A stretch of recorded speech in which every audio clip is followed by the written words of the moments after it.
Hello, everybody. My name is Dr. Anand Narnore, and today's topic is overview of the pediatrics and child health. So, pediatrics is the only discipline dedicated to all aspects of the care and well-being of the infants, children, and adolescents, including their health, their physical, mental, social, psychological growth and development, and their ability to achieve the full potential as adults. So, pediatrics covers the physical part, mental, social, psychological, and also the development part, so that the children of today will become a healthy adults for tomorrow. So, as you know, what is the current population of pediatric patients in the world? Worldwide, there are 2.13 billion children which are under 18 years of age, and which accounts for almost one fourth of the world's total population, which is around 8.2 billion person. India's population is one of the highest, 1.46 billion of all the countries, and out of which 31% are below the 18 years of age. So, this is the current load of the pediatric population in the world and also in India.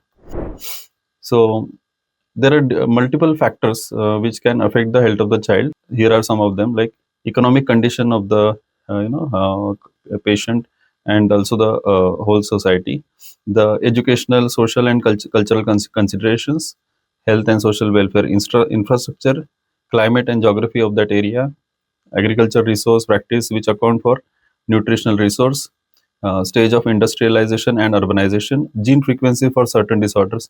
As you know, certain genetic disorders are more in certain geographical area. That is why gene frequencies are also important for certain disorders. The ecology of infectious agents and their host, social stability, and political focus, and also the political stability.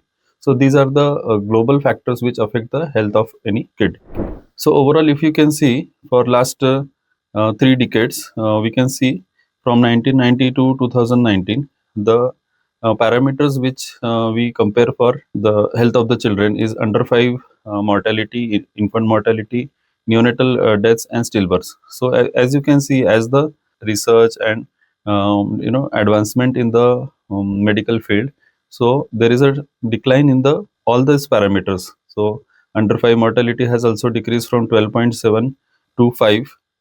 From these are deaths in millions. Okay, and in 1990s the infant mortality was 8.9, now it is 4, and there is a steady decrease in all these parameters. So this is a good news actually, that because of the all the advancement and research in the medical field, so we can achieve this. So if you can see the overall world map, you can see the areas which are in the darker shade having the under 5 mortality of more than 25 to 50 are the the which are not good parameters. Okay, you can see the India comes in the medium range, that is approximately 25 to 50, and which are the highest one where there is a more than 100 deaths per 1000 live births, that is in the sub-Saharan countries, in the Africa. Okay, so you can see the sub-Saharan countries in the Africa have the highest under 5 mortality, and here we need to focus more in these countries. Okay, and other countries like USA, Russia, China, Australia, okay, and all the European countries, you can see the under 5 mortality is less than 10. Again, this chart also shows you under 5 death rate and also the neonatal death rate. So the blue bar is for the under 5 death rate and the red bar is for the neonatal death rate. So sub-Saharan is the having the highest numbers, and India comes in the South Asia. So here it is in the medium range, and all these the developed countries, all the high income countries like Central Europe, America, and these are having the lower under 5 death rate and the neonatal death rate. So what steps has been taken by the world leaders to decrease the under 5 mortality, improve the health of the children, is by increasing the household food security. The worldwide under 5 mortality has decreased by 60% between 1990 to 2021. We have seen this chart. The under 5 mortality has gradually decreased. This is possible because of the steps taken by increasing the household food security, okay, which has now decreased from 93 per 1000 live births to 38 per 1000 live births in 2021. So it is decreased almost by 60%. The infant mortality rate globally is around 27.4 deaths per 1000 live births, with female infants having lower rate than the male infants. Okay, global infant mortality rate. Okay, the child death rates in the first year of life were highest in certain countries like Afghanistan, which was the highest, Somalia, Central African Republic. These are per 1000 live births, and India's mortality is in the medium range, that is around 25 per 1000 live births in 2023. This is the 2023 data. So, what are the causes of death under 5 years of age? This is the global causes. Okay, so here we can see this blue part, red, this yellow, and this green. So this is taking almost half of the pie chart. And what are these causes? These are the acute lower respiratory infections, which is around almost 15%, prematurity, which is around 18%, birth asphyxia and birth trauma, approximately 12%, and sepsis and other infectious conditions, approximately 6.5%. So this from here, acute lower respiratory infection, prematurity, birth asphyxia, birth trauma, and sepsis. These are the main causes of under 5 mortality. So this accounts for almost 50% of the total share. There are other causes also, but these are the major ones. Acute lower respiratory infection, prematurity, birth asphyxia and birth trauma, and also sepsis and other infectious conditions. So these are the data from the United States of America, where we can see the ranking from 1, 2, 3, which are the most common causes, and this is divided as per the age. So here you can see less than 1 year, 1 to 4 years, 5 to 9 years, 10 to 14, and 15 to 24 years. So here less than 1 years, the congenital anomalies is the highest. Second most common cause is short gestation, that is prematurity. And third most common cause is maternal pregnancy related complications. So these are the top 3 reasons for under 1 year of age in America. This is 2018 data. And if you can see the age group from above 1 years to up to 24 years, so the accidental injuries are the top causes. Okay, and from 10 years to 25 years, so suicide becomes the second most common cause of deaths. So what are these unintentional deaths, which we are discussing here in the 1 years to 25 years, which is the highest cause of death. So it is divided again into the rank 1, 2, and 3, which is the most common cause, and as per the age. As you can see, the drowning, motor traffic of this accidents, suicide, suffocations, these are the top causes. And second most common causes are again drowning, traffic, motor vehicle accidents, and unintentional poisoning. Okay, from 15 to 25 years, the unintentional poisoning is the second most common cause. In India, what are the causes for top 3 causes for under 5 mortality? So for a child who is less than 5, for children who is less than 5 years, so you can see infectious disease like pneumonia, diarrhea are the topmost causes. Malaria and other neonatal conditions are the major causes for under 5 mortality. For older children from 5 years to 17 years, injuries, again road traffic accidents. So similar data, the American data. India also has accidental injuries as the most common causes from older children's. Okay, so infectious disease also are the second most common cause for this age group, 5 years to 17 years. And also now the emerging threats are suicide and cardiovascular diseases. Mental health issues are rising rapidly, with suicide becoming the leading cause of deaths from 15 to 29 years of age. So this is very noteworthy that from 15 years to 29 years, the suicidal mental health issues and suicidal causes of death are causes for the deaths in this age group. Okay, so this is very noteworthy. So as we have seen, pandemics, which we everybody is was affected with the COVID-19 pandemic, and it has changed the world to see at the health and disease process. So we the COVID-19 was first reported and identified in Wuhan, China in 2019, and it taught us that we need critical there is a critical need for scientific research and rapid clinical implementation. So here what happened was, so because it was a pandemic, so we needed some immediate treatment, and we don't have time for research.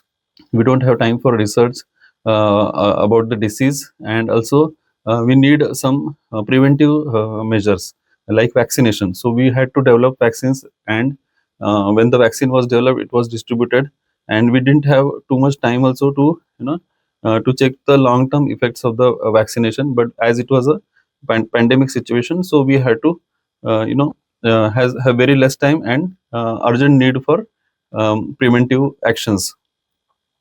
And as we also know that the children presented with or without symptoms and were important factors in community based viral transmission. So as the comorbid conditions in children were comparatively less, so the children were having mild symptoms, and but they were a major factor in um, the spread of the spread of the infection, the COVID-19. Okay, so that we have seen in COVID-19 pandemic. Many children experience minor illnesses, and few of them have also experienced the severe illness which are related to the underlying chronic conditions such as asthma and the use of medical devices for children with special healthcare needs. So there is a certain group of children with special healthcare needs, like who have chronic diseases like asthma, obesity, some malignancy. Okay, so these children had more, they experienced the severe illness, but most of the children, they experienced minor illness, and only around 1% of children would go and develop into multi-inflammatory syndrome. This is the post-COVID complication, where it is an autoimmune process where the child has inflammatory markers which are very high, and it can affect the child very severely, and the child may land up into a ICU setup. Till spring 2023, there were over 766 million cases and nearly 6.9 million deaths from COVID-19. Although the children were less affected by COVID-19 related illnesses than their adult counterparts, they experienced significant mental and psychological challenges like grief and loss. As we know, there were many deaths, as you can see here, 6.9 million deaths in COVID-19. So most of the kids who gone through the severe illness, but their parents and their elders who were affected with the COVID-19 and they lost their life. So these children had significant mental and psychosocial challenges during the COVID-19 pandemic. So what happened was, if you can see in this chart, so there is a direct impact. The social determinants of the health and adverse childhood events which occurred, the unemployment, the poverty, unstable housing, disrupted education, increase in the teen pregnancies, caregiver COVID-19 deaths, food insecurity, disrupted or weakened health services. And what happened because of this was, there was excess mortality and morbidity, there was undernutrition and infection also. Okay, so increased children living in the poverty. This resulted in crime and also violence, reduced girl education and empowerment, child abuse and neglect was increased, mental health crisis like anxiety, depression, decreased resilience, and also this overall increased the mortality and morbidity of the pediatric patients. Okay, so these were the effects of COVID-19 pandemic on the children. So what are the determinants of health? So the behavior, the social aspect, medical, genetic, biological, and environmental. All these are the determinants of the health, which actually decide the health of the child.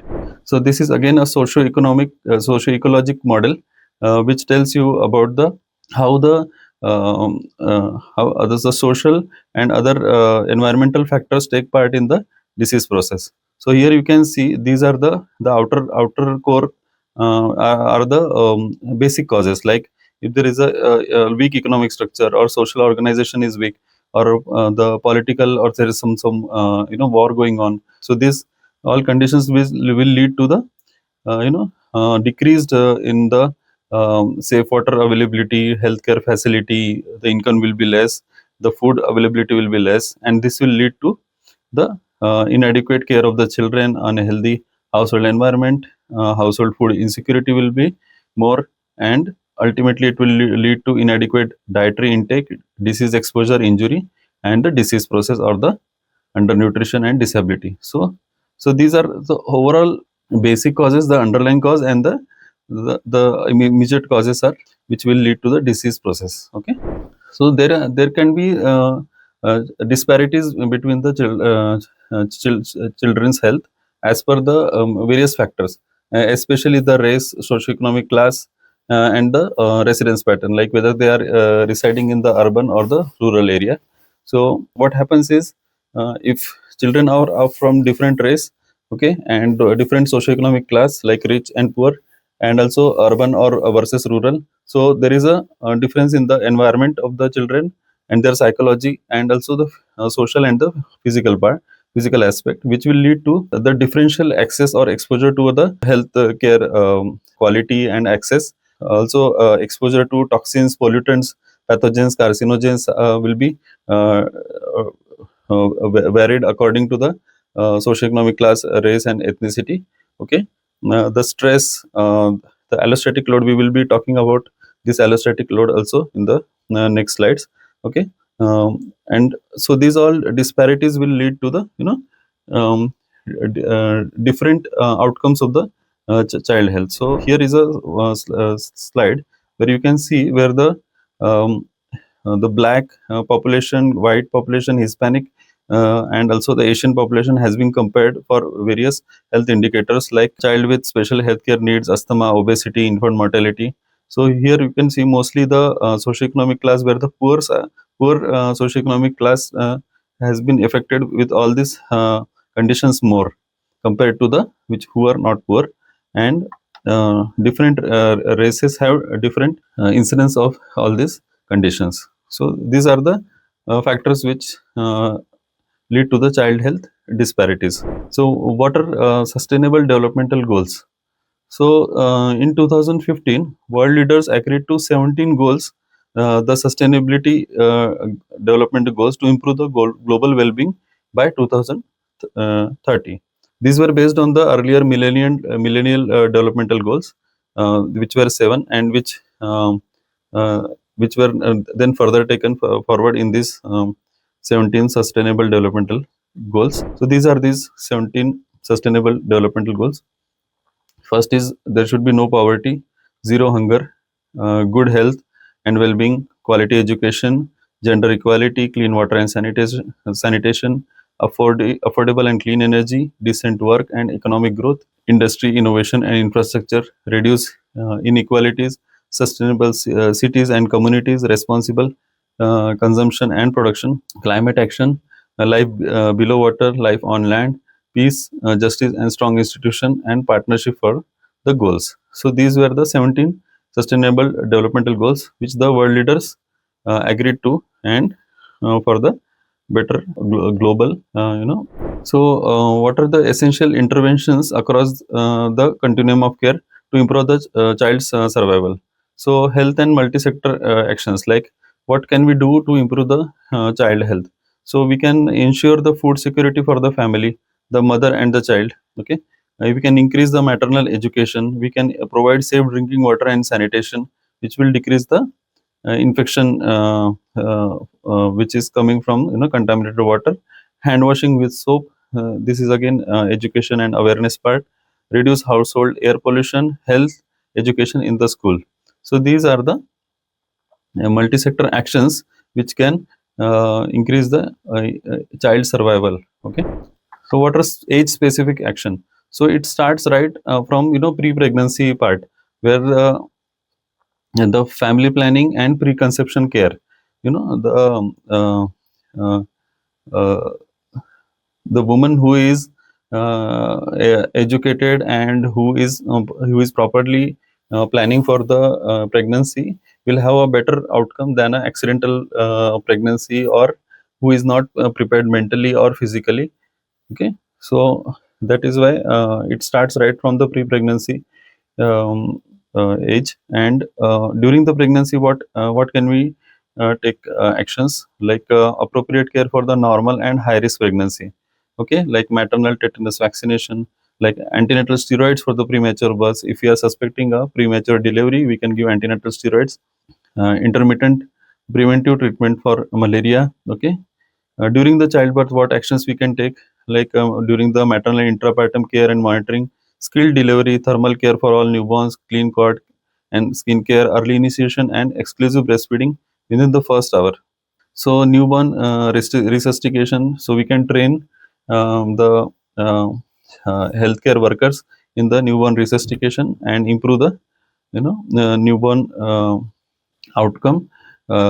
Premature babies who need surfactant administration or CPAP support or treatment of jaundice, feeding support for small preterm infants, all these factors will lead to the increase survival of the children. And also, which is very one of the cost effective method, is the kangaroo mother care, where the mothers they give the skin to skin contact, and that will help the, especially the preterm and the low birth weight babies, to have better weight gain, lesser number of infections, and also it helps in the lactation of the mothers also.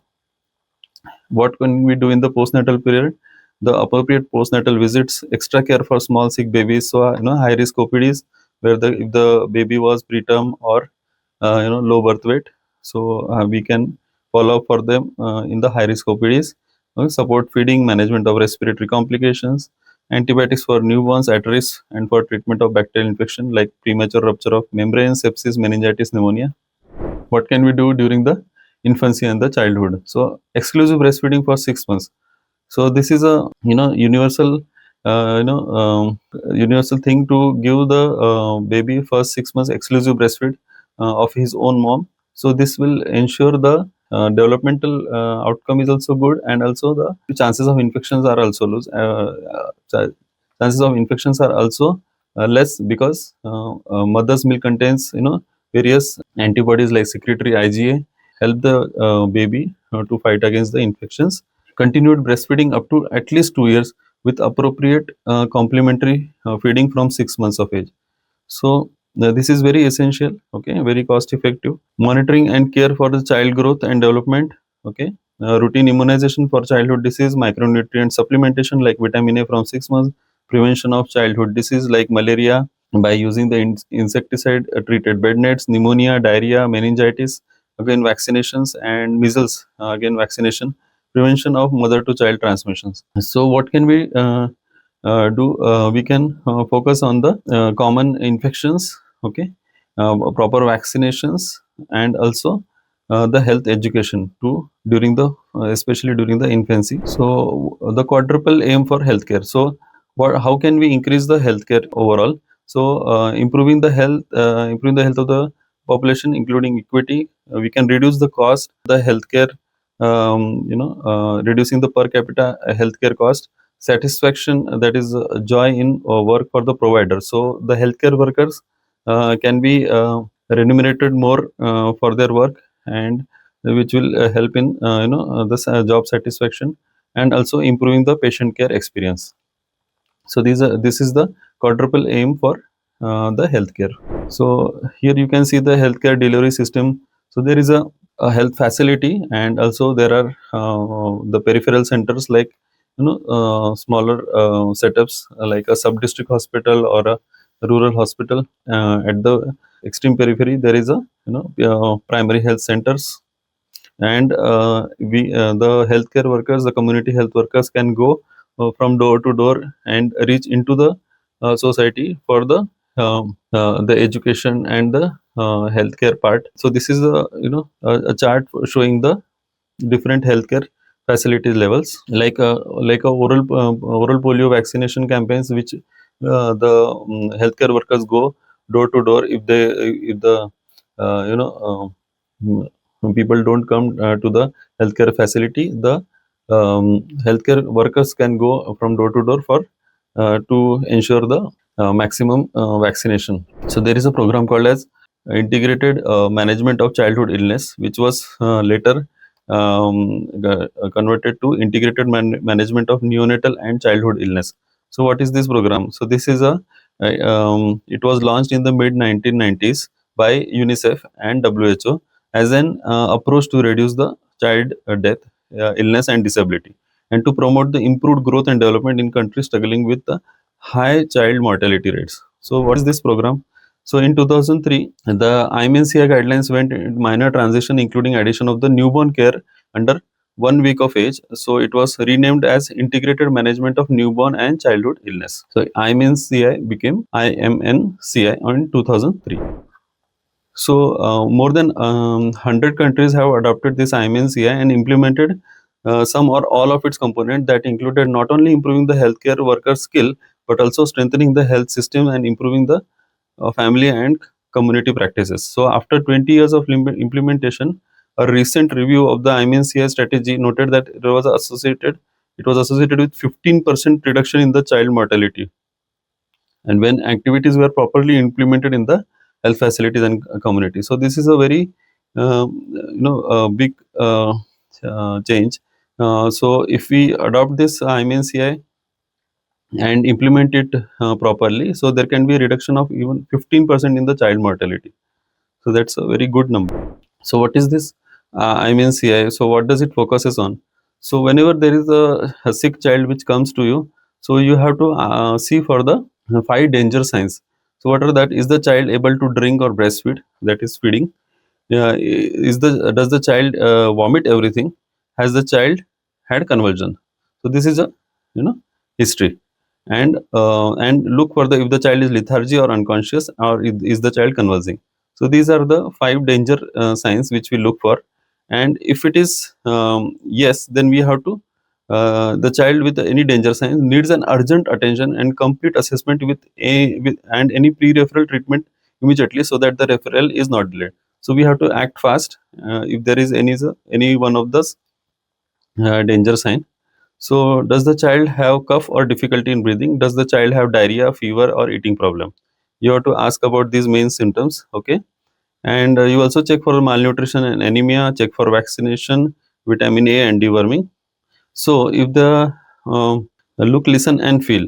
So if any of these questions, like if the child has cough or difficulty in breathing, or if he has diarrhea, fever, or eating problem, if it is yes, then you have to ask the follow up question, which is for how long. So you can count the number of breaths in 1 minute. You can see for the chest in drawing, listen for stridor, look and listen for wheezing. So if you find that any danger sign and there is a chest indrawing or stridor, so it is a sign of a severe pneumonia or a very severe disease, and you give the first dose an appropriate antibiotic and refer urgently to the hospital. If there is a fast breathing, then most likely it is a pneumonia. When the child is calm, then you have to measure. So what is the cutoff for respiratory rate? So if it is below 2 months, so it is 60 per minute. If the age of the child is from 2 months to 12 months, so the cutoff is 50, and if the child is more than 1 year, it is 40. So anything more than this numbers 60, 50, and 40, less than 2 months, 2 months to 12 months, and more than 1 year. So if it is more than all these respective numbers, so most likely the child may have pneumonia. Okay. No signs of pneumonia or very severe disease, and only cough cold. So if wheezing, even if disappeared after rapidly acting bronchodilator, give an inhaled bronchodilator for 5 days, soothe the throat and relieve the cough with safe remedy. If coughing is more than 3 weeks, if you have recurrent wheezing, refer for assessment of tuberculosis, asthma, and advise mother to return immediately. So these are very easy guidelines for the healthcare workers to classify the child, whether he requires an urgent treatment and referral, or whether he can be treated at home or in the health facility. So if the teach the mother to give oral drugs at home, give appropriate antibiotics for pneumonia, local infection, give inhaled bronchodilators for wheezing, and for anemia, antimalarial for the malaria, administer certain treatment only in the clinic. Example, treatment of convulsions, severe malaria, low blood sugar, IM antibiotics. So here we can't refer the child if the child is having convulsions. So you have to give the anticonvulsant first, stabilize the child, and then only refer. Okay, if the child is having low blood sugar, you can't refer the child you have to first start with IV fluids, normalize his sugar, and then only you can shift. Okay. Counseling of the mother, infant and child feeding, fluid intakes, mother's own health, return when to return to the health worker again. Okay, so there is an example also. So like if the child who is having some pneumonia, so after 2 days, if you check the child for general danger signs, ask the child for cough and difficulty in breathing, and okay, is the child breathing slower, is there is a less fever, is the child eating better. So if the answers are yes, then you can treat the child at home basis and continue with oral medications. If there are any danger signs, you have to stabilize the child and shift to the higher center. So during the any treatment in the health facility, there is a methodology which is called as lean methodology. So what is this lean methodology? So lean methodology, it is avoiding the wastage of the time and resources. So we can focus on the patient, decrease the time for assessment of a child. So this is called as lean methodology. So if a process where if the original process is like, say, the patient arrives in the ER, patient is first registered, then the patient is seen by the nurse, and then the patient is seen by the doctor. So if it has taken multiple steps before the patient is being seen by the doctor, so there can be delay in the treatment of the child. So if the child steps in the ER, and if it is directly seen by the nurse and also by the doctor at the same time, so this actually decreases the time which is being taken for the registration. So registration can be done afterwards also, or along with the assessment also. So we can shorten the time when the child comes in the ER, and we can act fast. So whenever the child is being treated in the healthcare facility, so there is a chance of errors. So which some are preventable errors, and some harm cannot be prevented. So there is a some part which actually can be prevented. So what are the methods by which we can decrease the errors during the treatment? So here are some examples of the some adverse events during the treatment of the children, like central line associated bloodstream infections, catheter associated urinary tract infections, adverse drug events, peripheral IV infiltrates, pressure injuries. So what can be done? So like line insurance bundle, hand washing, chlorhexidine scrub, maintenance of the bundle, that is catheter care, changing dressing, discuss daily if the catheter is needed, remove as soon as the catheter is not required. Okay. Protocols for catheter associated urinary tract infections, like urinary catheters, protocols for reviewing and removing the catheters daily, clear indications and for inserting the catheters, physician champions, audit and feedback of the data. How can we decrease the adverse drug events? So pharmacist review of the medication order, computerized physician orders entry, co-ordering of laxatives in patient on opiates. So peripheral IV infiltrates, hourly review of IV status. So you have to see this hourly. So thrombophlebitis associated with the IV cannulas, limitations on use of desiccants through the peripheral IVs, remove IVs when no longer needed. So here also you can see the catheters, the central lines, the even drugs, and also the IV cannulas. Whenever it is not required, we should remove it as soon as possible, so that the adverse effects related to it doesn't happen. For pressure injuries, screening of high risk patient who are bedridden, the Brandon Q scale you can use. There are other scales also. Regular turning of the low mobility patients, regular inspection and skin care, specialized device padding. So these are the potentially effective interventions which can decrease uh, these adverse events. So other like surgical site infections, surgical checklist, antimicrobial prophylaxis within 60 minutes before incision, pre-operative baths, post-operative antibiotic redosing. What can we do for venous thromboembolism? Screening for high-risk patient, removal of the central line catheters when no longer needed, and targeted prophylaxis. What are the metrics to identify the risk factors for unrecognized deterioration outside the ICU and evaluate rapid response system performance?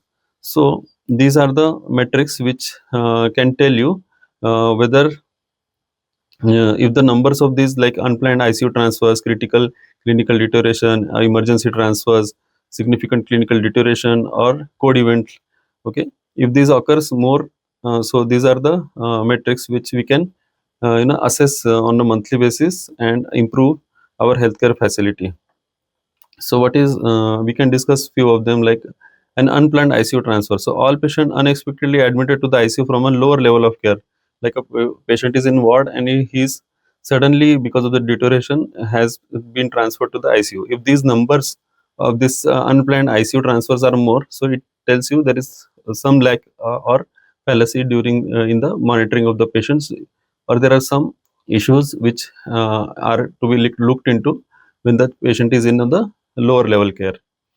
See, the ICU transfer should be, can be the ICU transfer can be predicted depending on if we are monitoring it, monitoring the patients, very properly. There should not be any unplanned ICU transfer. Here are similarly the code events. So like a pulseless patient or inadequate perfusion or requiring a CPR. So if such patients are found in the lower level care, and if this number of code events are more, so that tells you that we need to focus more on the monitoring of the patient on patient care. So, what are the biases which happen during the treatment of a patient? So, if a patient comes to you, for example, a pediatric patient comes to you with some fever with rash, and you have ascertained that this is most likely a chickenpox rash, and but if that patient is having some additional new symptoms, or the rashes are not should not are not subsiding as which should have happened in chickenpox rash, and if they are persisting more and the child is looking more sick, so you should always rethink about your diagnosis. So if getting fixed on one diagnosis which we made earlier, and if a newer information comes and if we don't think about changing the modifying our diagnosis, or rethinking about our first diagnosis, so this is called as anchoring bias. There are various other biases like confirmation bias, looking for or accepting only evidence that confirms your diagnostic impression, rejecting or not seeking the contradictory evidence. So this is a confirmation bias. So if you had made a diagnosis in your mind, and you are only picking up those investigations or those clinical signs which are supporting your diagnosis, and rejecting or ignoring the other signs, is a confirmation bias. Diagnostic momentum. So perpetuating a diagnostic label over time, usually by multiple providers, both within and across the healthcare system, despite label being incomplete or inaccurate. This is called as a diagnostic momentum. Okay. Expertise bias. Okay. So believing that a patient who has already undergone an extensive evaluation will have nothing more to gain from further investigation, despite the possibility that the disease process or diagnostic techniques may have evolved so as to allow for the appropriate diagnosis. So this is called as a expertise bias. Overconfidence bias. So believing one knows more than one does, acting on incomplete information or hunches, and prioritizing opinion or authority as opposed to the evidence. So this is called as a overconfidence bias. Premature closure, accepting the first plausible diagnosis before obtaining confirmatory evidence and considering all available evidence. When the diagnosis is made, thinking stops. So these are the certain biases, and we can see how we can avoid these biases. So what are the solutions to avoid the diagnostic errors? So enhancing the foundational knowledge in the medical education, teach symptoms and their differential pathologies and not just the disease. Okay. So we should focus on the patient presentation, patient symptoms and signs, and not on the diagnosis per se. Initially we should go step by step. Okay. Emphasize the red flags and must not miss the diagnosis. Minimizing errors related to the heuristic failure. So heuristic is what? Heuristic is something which thinking logically. Okay, so we should always think logically whenever we have multiple symptoms in a patient. You should think like a new patient. It can be a rare diagnosis also, it can be a different diagnosis also. Okay, so build understanding of a system 1 and system 2 thought process and the risk of heuristic failure. Actively model and encourage counterfactual reasoning and hypothesis generation to enhance the system 2 skills. Okay, mitigating errors of attribution, increase awareness about of bias towards specific patients by promoting self reflection. Use team based approach and diagnostic strategies that actively dispel the biases. So if there are 3 or 4 doctors in a your diagnostic team, so the individual biases can be decreased if there is a team effort. Optimizing the data gathering, analysis, and hypothesis generation. Develop differential diagnosis based on pathophysiology, consider alternative and competing options. Realize that diagnostic criteria for certain disease do not account for atypical disease manifestation. Rely on objective individual data, not just disease prevalence rates, when considering the pretest likelihood of particular diagnosis. Avoid diagnostic momentum and question accumulated diagnostic labels regardless who applied the label. Improving hypothesis testing. Know the limitations of lab testing. For what are the false positive rates of the test and false negative test. Do not be so quick to rule out the diagnosis. Consider the post test likelihood of the disease in terms of probabilistic analysis that applies specifically for that patient. Acknowledge that the initial working diagnosis may not be always the final diagnosis. Rely on evidence based data. Avoid authority or overconfidence based errors. Recognize that the diagnosis is an iterative and interactive process that should not be bounded by a premature closure or anchoring. Be open to both confirmatory and non-confirmatory data. Know both know and accept what you do not know. Critical solutions for complex and undiagnosed and rare patients. Maintain healthy skepticism, especially with patients who come pre-diagnosed.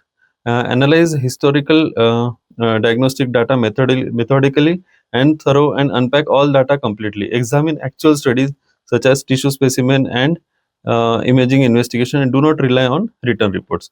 Question the working diagnosis when findings or the clinical course does not fit. Realize that the patient can have more than one disease.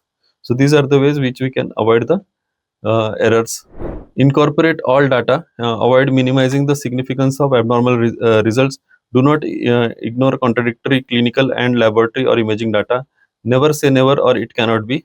Use systematic team-based approach to enhance de-biasing, broaden and collective knowledge base, and minimize the context-related errors. Be aware that the patient has with undiagnosed and rare diagnosis may have an atypical or rare manifestation of a recognizable common disease or may have a rare disease. Use extensive literature review, search strategies based on the patient phenotype and individual finding hypothesis.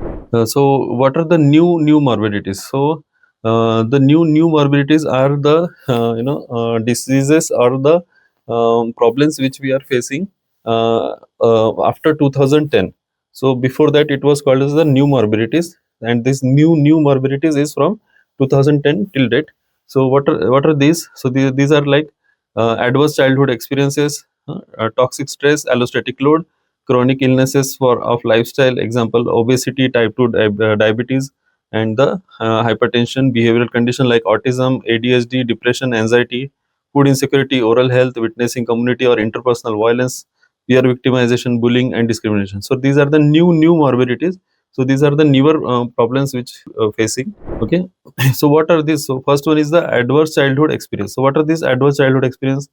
So these come into 4 categories: the abuse and neglect. So the physical abuse, physical neglect, emotional abuse, emotional neglect, sexual abuse. Okay, family dysfunction. There can be partner violence. There can be substance use in the household, mental illness in the household, parental separation or divorce, family member incarcerated, parental discord, community level adversities like witnessing community violence, neighborhood safety, lack of neighborhood connectedness, experiencing discrimination. Okay, others like being bullied, living in a foster care, social isolation, and low socioeconomic status. So these are the adverse childhood experiences which actually affect the health of the child. There are some children with special healthcare needs.